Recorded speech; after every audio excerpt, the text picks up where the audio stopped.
Hello दोस्तों, स्वागत है एक बार फिर से आपकी अपनी यूट्यूब चैनल।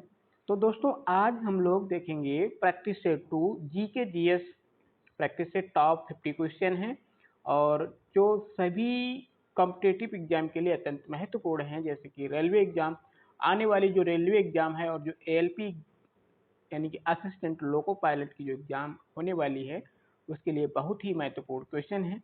तो चलिए हम लोग सीधे शुरुआत करते हैं, पहले क्वेश्चन को देखते हैं। तो हमारा पहला क्वेश्चन है, निम्न में से कौन सा मूल अधिकार केवल भारतीय नागरिकों को ही प्राप्त है? तो जो मूल अधिकार है वो भारतीय नागरिकों को प्राप्त है। कौन कौन से? तो देखिए, अनुच्छेद 15 में प्रदत्त मूल अधिकार ये भी भारतीय नागरिकों को प्राप्त है।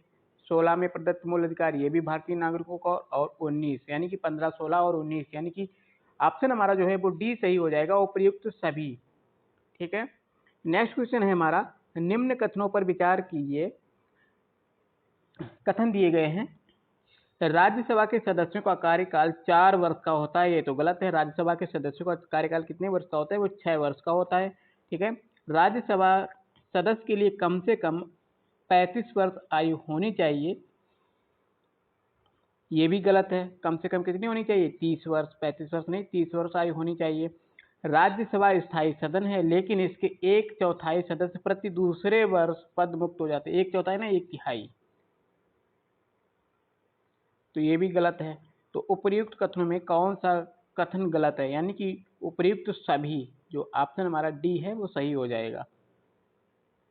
ठीक है। 1/4 नहीं, 1/3 सदस्य जो होते हैं वो प्रति दूसरे वर्ष पद मुक्त हो जाते हैं। नेक्स्ट क्वेश्चन आएगा हमारा, धन विधेयक को राज्यसभा अधिकतम कितने दिनों तक रोक सकती है? तो धन विधेयक को राज्यसभा जो रोक सकती है वो 14 दिन तक रोक सकती है।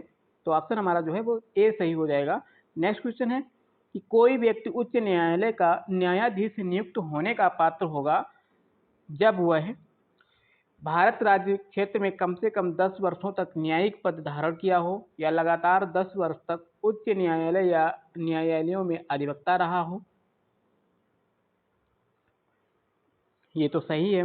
उसकी आयु कम से कम 35 वर्ष हो, ये गलत है। उसकी आयु कम से कम 35 वर्ष हो, ये गलत है। तो ऑप्शन हमारा जो हो जाएगा सही वो ए हो जाएगा, यानी केवल एक है जो वो सही है। कथन एक सही है। नेक्स्ट क्वेश्चन है, वित्तीय आपात उद्घोषणा का अनुमोदन करने वाले संकल्प सदन के दोनों सदनों द्वारा कितने माह के भीतर होना चाहिए? तो ये होना चाहिए 6 माह, सॉरी 2 माह के भीतर। 2 माह के भीतर होना चाहिए। वित्तीय आपात उद्घोषणा का अनुमोदन करने वाले संकल्प सदन के दोनों सदनों द्वारा कितने माह के भीतर होना चाहिए? 2 माह के भीतर संकल्प सदन का अनुमोदन होना चाहिए। नेक्स्ट क्वेश्चन आएगा, भारत में पहली बार केंद्र सरकार के विरुद्ध लोकसभा में अविश्वास प्रस्ताव कब लाया गया था? तो भारत में पहली बार केंद्र सरकार के विरुद्ध लोकसभा में जो अविश्वास प्रस्ताव लाया गया था वो 1963 ईस्वी में लाया गया था। ऑप्शन जो है हमारा बी सही हो जाएगा। नेक्स्ट क्वेश्चन आएगा हमारा, राज्य के नीति निर्देशक तत्वों के परिवर्तन के लिए किस अनुच्छेद में उपबंध किया गया है? तो जो अनुच्छेद में उपबंध किया गया है वो अनुच्छेद 37। ठीक है। 37 यानी कि राज्य के नीति निर्देशक तत्वों के परिवर्तन के लिए। ठीक है। किसके लिए? परिवर्तन के लिए अनुच्छेद 37 में उपबंध किया गया है। ठीक है। नेक्स्ट क्वेश्चन आएगा हमारा,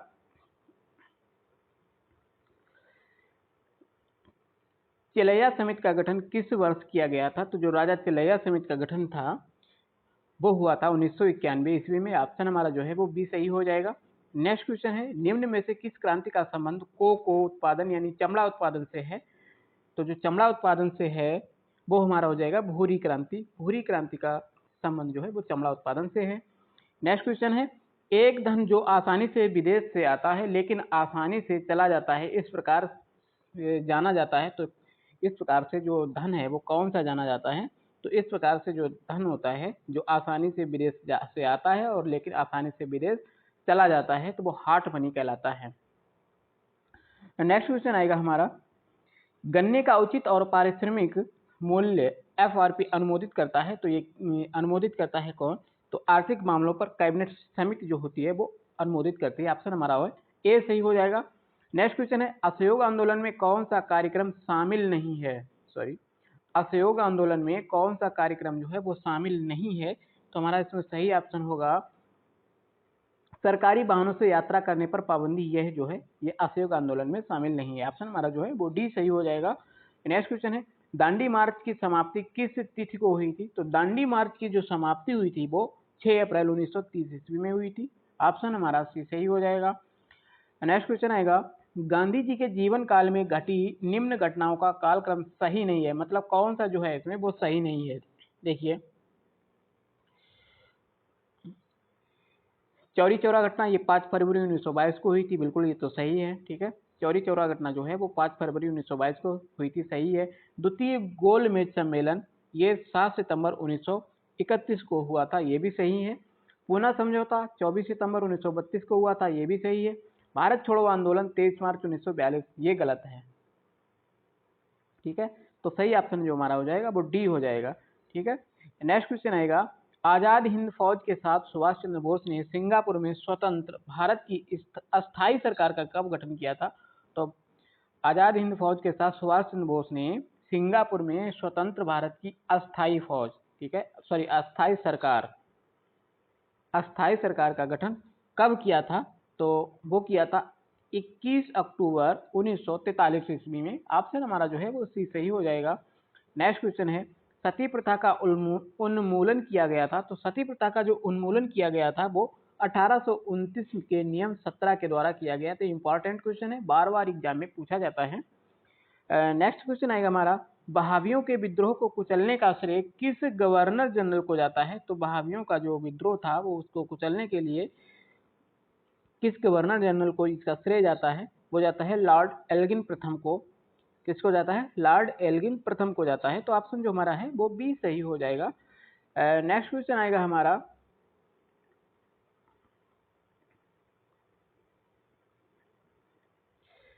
त्रिपक्षीय संघर्ष में निम्न में से कौन राजवंश शामिल नहीं था? तो त्रिपक्षीय संघर्ष में जो राजवंश शामिल नहीं था वो था पल्लव।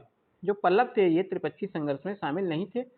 नेक्स्ट क्वेश्चन है हमारा, सिंधु घाटी सभ्यता के अंतर्गत शवों को दफनाने के अवशेष मिले हैं, इसमें शवों के सिर किस दिशा में रखे मिले हैं? तो सिंधु सभ्यता में जो शव मिले हैं, सब दफनाए हुए शव मिले हैं, तो वो उनके सिर की बात की जाए तो उत्तर की तरफ उनके सिर होते थे और दक्षिण की तरफ उनके पैर होते थे। तो ऑप्शन जो हमारा सही हो जाएगा वो ए हो जाएगा, उत्तर की तरफ सिर थे। ठीक है, नेक्स्ट क्वेश्चन है, किस बौद्ध संगीत में बौद्ध धर्म को 2 संप्रदायों में विभाजन हो गया था? ये इंपॉर्टेंट क्वेश्चन है, बार बार पूछा जाता है। तो जो चतुर्थ बौद्ध संगीति थी ना, चतुर्थ बौद्ध संगीत में बौद्ध धर्म का 2 संप्रदायों में विभाजन हो गया था, महायान, हीनयान और महायान, 2 संप्रदायों में इनका यानी कि बौद्ध धर्म का जो विभाजन हो गया था। नेक्स्ट क्वेश्चन है हमारा, महावीर स्वामी को किस नदी के तट पर कैवल्य की प्राप्ति हुई थी? कैवल्य यानी कि ज्ञान की प्राप्ति हुई थी। ठीक है, वो किस नदी के तट पर? तो महावीर स्वामी को ऋजुपालिका नदी के तट पर कैवल्य की प्राप्ति हुई थी, यानी कि ऋजुपालिका नदी के तट पर इनको ज्ञान की प्राप्ति हुई थी। ऑप्शन हमारा जो है वो सी सही हो जाएगा। नेक्स्ट क्वेश्चन आएगा, आजीवक संप्रदाय के संस्थापक निम्न में से कौन हैं? आजीवक संप्रदाय के संस्थापक जो हैं वो कौन हैं? तो आजीवक संप्रदाय के संस्थापक जो हैं वो मक्खली पुत्र हैं। नेक्स्ट क्वेश्चन आएगा हमारा, किस मुगल शासक के शासन काल को स्थापत्य कला का स्वर्णिम काल कहा जाता है? तो देखिए, स्थापत्य कला का स्वर्णिम काल, देखिए एक है चित्रकला, दूसरा स्थापत्य कला। चित्रकला का स्वर्णिम काल जहांगीर के शासन को कहा जाता है, और स्थापत्य कला की बात की जाए तो स्थापत्य कला का जो स्वर्णिम काल कहा जाता है वो शाहजहां। ठीक है, किसको कहा जाता है? शाहजहां को। ठीक है, शाहजहां के शासन काल को स्थापत्य कला का स्वर्णिम काल कहा जाता है। तो ऑप्शन जो हमारा है सी सही हो जाएगा। ठीक है, नेक्स्ट क्वेश्चन आएगा हमारा, मुगल काल में मुहत्सिब कौन था? मुगल काल में मुहत्सिब कौन था? तो मुगल काल में जो मुहत्सिब होता था वो आचरण अधिकारी होता था। कौन होता था? आचरण अधिकारी होता था। ऑप्शन जो है वो डी सही हो जाएगा। नेक्स्ट क्वेश्चन है, दीवान ए अर्ज किस विभाग से संबंधित था? तो दीवान ए अर्ज जो था वो सैन्य विभाग से संबंधित था। किससे था? सैन्य विभाग से संबंधित था दीवान ए अर्ज। नेक्स्ट क्वेश्चन है, बसावन एवं दसवंत किस शासक के दरबारी थे? कहा कि बसावन और दसवंत ये जो थे वो अकबर के दरबारी थे, अकबर के दरबारी चित्रकार थे। ठीक है, नेक्स्ट क्वेश्चन आएगा हमारा, निम्नलिखित में कौन सुमेलित नहीं है? नरोरा, नरोरा उत्तर प्रदेश में है, बिल्कुल सही है। ठीक है, ये परमाणु संयंत्र केंद्र है। कुडनकुलन ये कर्नाटक में है, बिल्कुल ये भी सही है।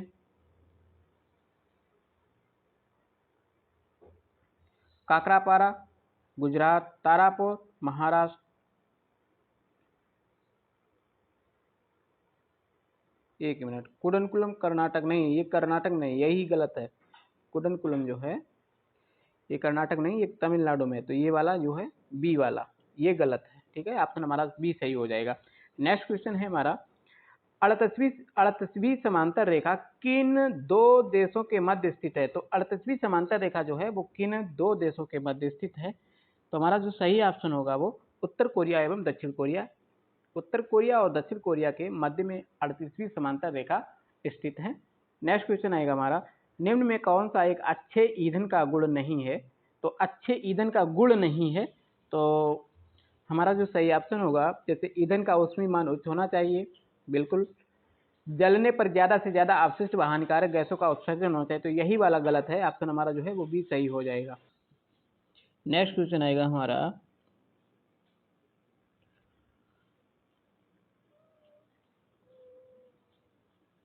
जी अगला क्वेश्चन है हमारा, सूची 1 को सूची 2 से सुमेलित कीजिए। तो सूची 1 को सूची 2 से सुमेलित करने के लिए है इसमें, तो हमारा देखिए, विटामिन B7 एक तरफ विटामिन दी गई है और एक तरफ उससे संबंधित रोग दिए गए हैं। ठीक,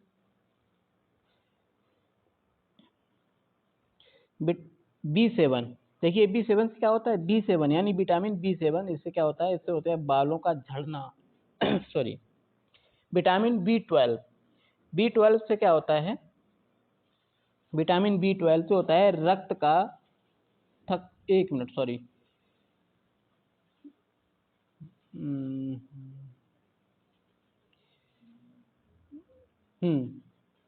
विट विटामिन B12 से होता है प्रणाशी अरक्तता होना। ठीक है, क्या होता है, प्रणाशी अरक्तता होना। विटामिन ई से क्या होता है, बांझपन उत्पन्न होना। विटामिन के की कमी से क्या होता है, रक्त के थक्के का जमना। ठीक है, तो सही ऑप्शन हमारा कौन सा हो जाएगा, देखिए इसमें ए का 3 है, ए का 3, बी का 1, सी का 4, तो ऑप्शन हमारा जो है वो ए सही हो जाएगा। ठीक है, नेक्स्ट क्वेश्चन है हमारा, तारों के मध्य दूरी को ज्ञात करने की इकाई को क्या कहते हैं? तारों के मध्य दूरी जो होती है उसकी इकाई को ज्ञात करने के लिए क्या कहा जाता है? तो उसको कहा जाता है गैलेक्टिक सॉरी एक मिनट, तारों के मध्य की दूरी को ज्ञात करने के लिए गैलेक्टिक इकाई कहा जाता है। ठीक है, सही है। ठीक है, और जो लंबी दूरी होती है उसको ज्ञात करने के लिए, उसके नापने के लिए उसको क्या कहते हैं, प्रकाश वर्ष कहते हैं।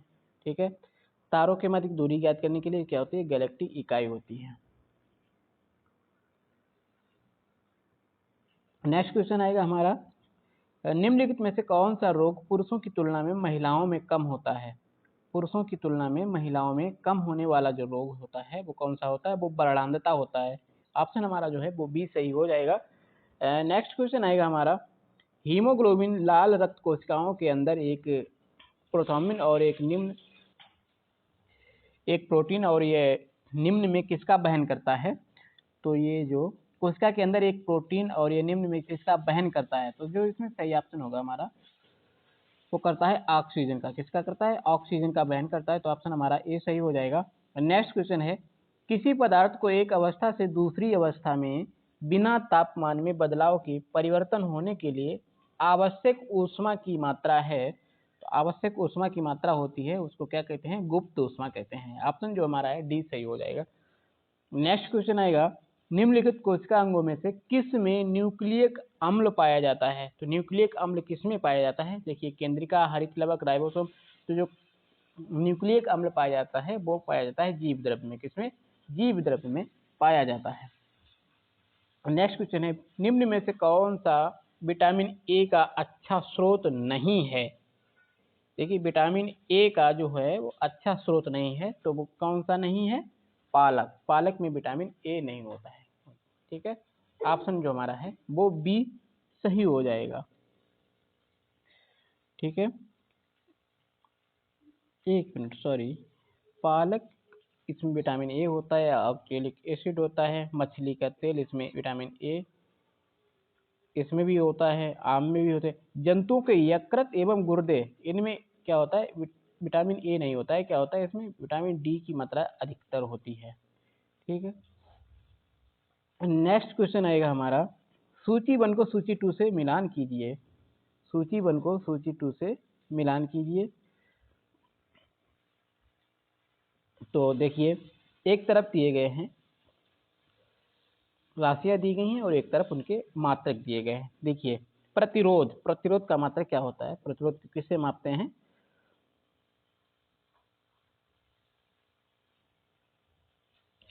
प्रतिरोध को मापते हैं किससे, ओम से। प्रतिरोध को ओम से मापते हैं। विद्युत प्रवाह, विद्युत प्रवाह को किससे मापते हैं, तो विद्युत प्रवाह को मापते हैं एम्पियर में। बल का क्या होता है, न्यूटन होता है, और पावर का क्या होता है, वाट होता है। तो ए का 4 हो गया, बी का 1, ए का 4, बी का 1 और सी का 2, डी का 4, 3। ऑप्शन हमारा बी सही हो जाएगा। नेक्स्ट क्वेश्चन है, धातुओं में सबसे कम घनत्व वाला तत्व कौन सा होता है, धातुओं में सबसे कम घनत्व वाला तत्व कौन सा होता है, तो सही ऑप्शन जो इसमें होगा हमारा कौन सा होता है, लिथियम। लिथियम होता है वो सबसे कम घनत्व वाला तत्व होता है। ठीक है, नेक्स्ट क्वेश्चन आएगा हमारा,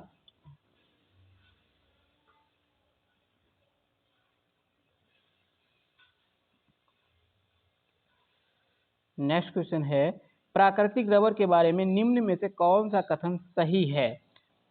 प्राकृतिक रबर के बारे में निम्न में से कौन सा कथन वो सही है। यह एक प्राकृतिक बहुलक है और इसमें लोचदार गुण होते हैं। तो ये प्राकृतिक रबर के विशेषताएं हैं। यह कृत्रिम बहुलक, यानी कि जो प्राकृतिक रबर है तो वो प्राकृतिक बहुलक ही होगा। ठीक है, बहुलक है तो इसमें लोचदार गुण होते हैं, बिल्कुल सही है। तो ऑप्शन जो है ए सही हो जाएगा हमारा। नेक्स्ट क्वेश्चन है, किसी तत्व का रासायनिक गुण निम्न में से कौन तय करता है। किसी तत्व का रासायनिक गुण तो कौन तय करता है, तो इसमें देखिए जो तय करता है वो क्या होता है, किसी तत्व का रासायनिक गुण निम्न में से कौन तय करता है, तो ये इलेक्ट्रॉन की संख्या। कौन करता है, इलेक्ट्रॉनों की संख्या है वो रासायनिक गुण तय करती है। नेक्स्ट क्वेश्चन है हमारा, सॉरी, देवप्रयाग किन नदियों के संगम पर स्थित है। जो देवप्रयाग है वो किन नदियों के संगम पर स्थित है, तो भागीरथी और अलकनंदा के संगम पर स्थित है। तो ऑप्शन जो हमारा हो जाएगा वो ए सही हो जाएगा, भागीरथी और अलकनंदा। ठीक है, नेक्स्ट क्वेश्चन है हमारा, निम्न में से किस राज्य से कर्क रेखा बीचों बीच होकर गुजरती है। ये देखिए इंपॉर्टेंट क्वेश्चन है, बार बार आता है एग्जाम में। निम्नलिखित में से किस राज्य से कर्क रेखा जो है वो बीचों बीच होकर गुजरती है, तो बीचों बीच होकर गुजरती है वो किस राज्य से, वो मध्य प्रदेश से होकर गुजरती है। मध्य प्रदेश के बीचों बीच से गुजरती है। कहाँ से, ये मध्य प्रदेश की राजधानी भोपाल के निकट से होकर गुजरती है। नेक्स्ट क्वेश्चन है, निम्नलिखित में से कहाँ सर्वाधिक जैव विविधता पाई जाती है। तो देखिए, सर्वाधिक जैव विविधता पाई जाने वाला जो क्षेत्र है वो है हमारा उष्णकटिबंधीय वर्षावन। ये यहाँ पर सबसे ज़्यादा होती है जो जैव विविधता पाई जाती है। नेक्स्ट क्वेश्चन है हमारा, निम्न में कौन सुमेलित नहीं है। देखिए, सुमेलित की बात की जाए, एक तरफ राष्ट्रीय उद्यान दिए गए और दूसरी तरफ किस राज्य में है। बांधवगढ़ राष्ट्रीय उद्यान, सॉरी एक मिनट, बांधवगढ़ राष्ट्रीय उद्यान ये मध्य प्रदेश में बिल्कुल सही है। रोहिला राष्ट्रीय उद्यान गुजरात, ये गलत है। ठीक है, यही वाला गलत है। बांदीपुर ये कर्नाटक में, सिमलीपाल उड़ीसा में, ये वाला जो है ये गलत है। नेक्स्ट क्वेश्चन है, निम्नलिखित में से कौन शीत महासागरीय जलधारा नहीं है। शीत महासागरीय जलधारा की बात की जाए तो अगुलयास जो जलधारा है ये शीत जलधारा नहीं है। कौन सी, गर्म जलधारा है। ठीक है, नेक्स्ट क्वेश्चन है, निम्नलिखित में से किस नदी को दक्षिण भारत की गंगा कहा जाता है। तो दक्षिण भारत की गंगा कहा जाने वाली नदी जो है वो है कावेरी। कावेरी नदी को दक्षिण भारत की गंगा कहा जाता है। नेक्स्ट क्वेश्चन है, प्रशांत महासागर क्षेत्र में रिंग ऑफ फायर किस लिए जाना जाता है। रिंग ऑफ फायर जो है प्रशांत महासागर में वो किस लिए जाना जाता है, तो रिंग ऑफ फायर जो है वो ज्वालामुखी, भूकंप और ज्वालामुखी के लिए जाना जाता है। ठीक है, भूकंप और ज्वालामुखी। तो ऑप्शन जो हमारा है वो बी सही हो जाएगा। नेक्स्ट क्वेश्चन है हमारा, एक मिनट, सॉरी,